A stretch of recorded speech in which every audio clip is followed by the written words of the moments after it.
Thiruvananthapuram cosmopolitan ആശുപത്രിക്ക് മുൻപിൽ DYFI പ്രതിഷേധം. നൃപൻ ചക്രവർത്തി വിശദാംശങ്ങളുമായി ചേരുന്നു. നൃപൻ, എന്താണ് സംഭവം? വിനിഷ, തിരുവനന്തപുരത്തെ സ്വകാര്യ ആശുപത്രിയായ കോസ്മോപൊളിറ്റനിൽ സെക്യൂരിറ്റി ജീവനക്കാർ ചേർന്ന് പുറത്തു നിന്ന് രോഗിയുമായി എത്തിയ ആംബുലൻസിന്റെ ഡ്രൈവറെ ക്രൂരമായി മർദ്ദിച്ചു. ഇതാണ് പ്രതിഷേധത്തിന് കാരണം. രോഗിയുമായി എത്തിയ ആംബുലൻസ് ആക്സിഡന്റ് പറ്റിയ രോഗിയുമായിട്ടാണ് രഞ്ജിത്ത് എന്ന ആംബുലൻസ് ഡ്രൈവർ അവിടെ എത്തുന്നത്. ഇതിൽ രക്തക്കറ ഈ ആംബുലൻസിൽ ഉണ്ടായി. അത് കഴുകി മാറ്റുന്നതിന് വേണ്ടി ആശുപത്രിക്ക് താഴെ പൈപ്പ് ഉപയോഗിച്ച് കഴുകുമ്പോൾ ഈ സെക്യൂരിറ്റി ജീവനക്കാർ ചോദ്യം ചെയ്തു. തുടർന്ന് ഒരു തരത്തിലെ പ്രകോപനവുമില്ലാതെ രഞ്ജിത്തിനെ മർദ്ദിച്ചു എന്നതാണ് ഡിവൈഎഫ്ഐ പറയുന്നത്. രഞ്ജിത്ത് കോവളത്തെ അലിയാർ കുഞ്ഞ് ചാരിറ്റബിൾ ട്രസ്റ്റിലെ ആംബുലൻസിലെ ഡ്രൈവറാണ്.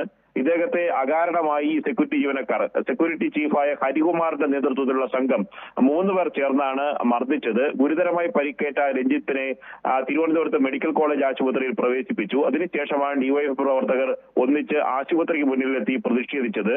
തുടർന്ന് മെഡിക്കൽ കോളേജിലെ പോലീസ് എത്തി ഡിവൈഎഫ് പ്രവർത്തകരുമായി സംസാരിച്ച് ശാന്തരായി പ്രവർത്തകർ പ്രതിഷേധം അല്പം മുമ്പ് അവസാനിപ്പിച്ചിട്ടുണ്ട്. ഇതിൽ കേസെടുത്തു. മെഡിക്കൽ കോളേജ് പോലീസ് കേസെടുത്തു. ഹരികുമാറിന്റെ നേതൃത്വത്തിലുള്ള 3 സെക്യൂരിറ്റി ജീവനക്കാരെയും മെഡിക്കൽ കോളേജ് പോലീസ് അറസ്റ്റ് ചെയ്തിട്ടുണ്ട്. ഇക്കാര്യത്തിൽ ഒരു തരത്തിലുള്ള പ്രകോപനമില്ലാതെ ആശുപത്രിയിൽ രോഗിയുമായി എത്തിയ ആംബുലൻസ് ഡ്രൈവറെ സെക്യൂരിറ്റി ജീവനക്കാർ മർദ്ദിക്കുകയായിരുന്നു. ആശുപത്രി അധികൃതർ ഈ ജീവനക്കാർക്കെതിരെ നടപടിയെടുക്കണമെന്നും ഡിവൈഎഫ്ഐ പ്രവർത്തകർ ആവശ്യപ്പെട്ടിട്ടുണ്ട്. വിനീഷ. ശരി, തിരുവനന്തപുരം കോസ്മോപൊളിറ്റൻ ആശുപത്രിക്ക് മുൻപിൽ ഡിവൈഎഫ്ഐ പ്രതിഷേധിച്ചു. ആംബുലൻസ് ഡ്രൈവറായ രഞ്ജിത്തിനെ അകാരണമായി സെക്യൂരിറ്റി ജീവനക്കാർ മർദ്ദിച്ച സംഭവവുമായി ബന്ധപ്പെട്ടായിരുന്നു ഡിവൈഎഫ്ഐയുടെ പ്രതിഷേധം അവസാനിപ്പിച്ചു. പ്രവർത്തകർ മടങ്ങിയെന്നാണ് നൃപൻ ചക്രവർത്തി തിരുവനന്തപുരത്ത് നിന്നും റിപ്പോർട്ട് ചെയ്തത്.